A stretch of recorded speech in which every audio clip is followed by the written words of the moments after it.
High, আমি পূজা। চলে এসেছি ছোট্ট একটা মিনি ব্লগ নিয়ে। তো আজকে হলো আমার ছেলের 12th বার্থডে। তো এই বছর 12 বছর কমপ্লিট করবে। কিন্তু ইচ্ছে ছিল 12 বছরের বার্থডেটা একটু বড় করে সেলিব্রেশন করব। কিন্তু ওর এক্সাম প্রত্যেকটা বছর এই বার্থডের সময়ই এক্সাম থাকে।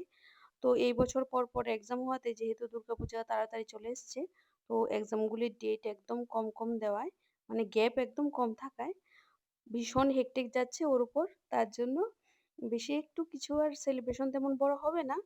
ওই ওর পছন্দের কিছু রান্নাবান্না করব। তো আজকে রান্না করব মাছ আর মাটন আর ৫ রকমের ভাজা যেগুলি কেটে রেখেছি। আর একটু পায়েস তো প্রত্যেকটা বছরই করি। পায়েস না করলে তো হবে না। তো এই যে গোবিন্দভোগ চাল দিয়ে পায়েসটা বসিয়ে দিয়েছি। রান্নাগুলি আর শেয়ার করলাম না। কারণ ভীষণই ব্যস্ততার মধ্যে রান্নাবান্না করতে হচ্ছে। যেহেতু ছেলের এক্সাম পড়াশোনাটাও তো করতে হবে। তো তার জন্য ঝটপট রান্নাবান্না সেরে নিয়েছি। খাওয়া-দাওয়া হলে ও একটু রেস্ট করে ঘুমিয়ে তারপর উঠে পড়তে বসবে। তো আজকে পায়েসটা বানাচ্ছি এই যে বাতাসা, পায়েসের বাতাসা বলে এগুলিকে। এগুলি দিয়ে পায়েসটা রান্না করছি। আর ভীষণ ভালো লাগে এই বাতাসাগুলি দিয়ে রান্না করলে। আমি চিনি ইউজ করব না, বাতাসা দিয়েই করেছি। আর এদিকে এই যে মাটনটা একদম সিম্পল মাটনটা রান্না করেছি। মানে একটু ঝাল-টাল কম দিয়েছি। কারণ যেহেতু ছেলের জন্য স্পেশাল, তো ও যাতে কমফোর্টেবল হয় খাওয়া-দাওয়াতে ঝালটা একটু কম দিয়েছি। যাতে ও খেতে ভালোভাবে খেতে পারে। তো এই যে মাটনটাতে একটা টমেটো দিয়েছি যাতে একটু ভাল লাগে। আর নরমাল যেরকম আমরা মাটন বানাই, তো এটার রেসিপি আমি শর্টসে শেয়ার করে দেব। আর রান্না করেছি আমার ছেলের ভীষণ ফেভারিট এই মাছটা। তো এরকমভাবে এই করে যে আমার দিয়ে বিধ্বস্ত অবস্থা। তো আজকে ছেলের জন্মদিনে কি কি রান্না করেছি চলুন দেখি। তো রান্নাবান্না তো করেছি। প্রচন্ড গরম পড়েছে আজ। তো তার জন্য একদম ঘেমে-টেমে একাকার। তো চলুন দেখি আজকে কি, কি রান্না করলাম। রান্না করেছি গোবিন্দভোগ চালের ভাত, যেটা মাটন দিয়ে খেতে খুব ভালো লাগে। তো একদম সিম্পল ভাবে ভাতটাই করেছি, পোলাও আর করিনি।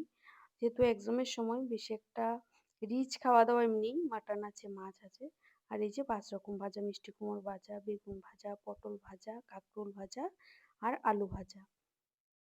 ব্যাস এই হলো ভাজা। তো আমার ছেলে বলছে, "এত কিছু করার কি দরকার ছিল? তুমি সিম্পল ভাবে একটা কিছু করে নিলেই হতো।"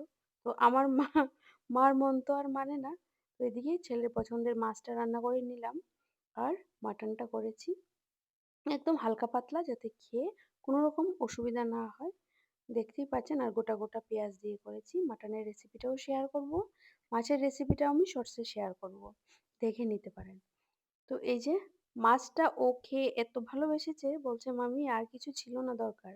শুধু মাছটা রান্না করলেই হতো। খুব ভালো হয়েছে। তো পায়েসটাও টেস্টি হয়েছে ও বলেছে। ও যেহেতু বলেছে তাতেই আমার মন খুশি হয়ে গেল।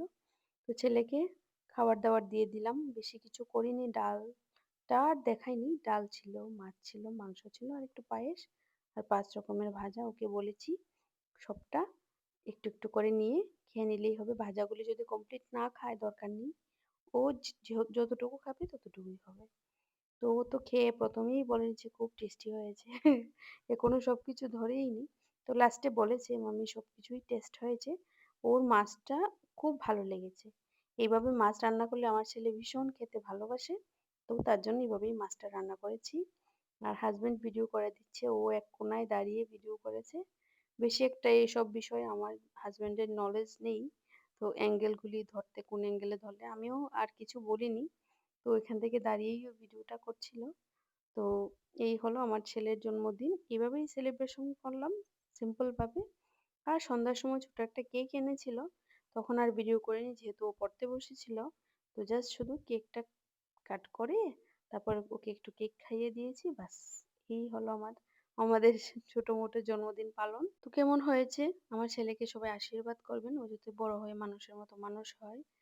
তো ভালো লাগলে একটা লাইক করে দেবেন। আর আজকের মতো ভিডিওটা এখানেই শেষ করছি।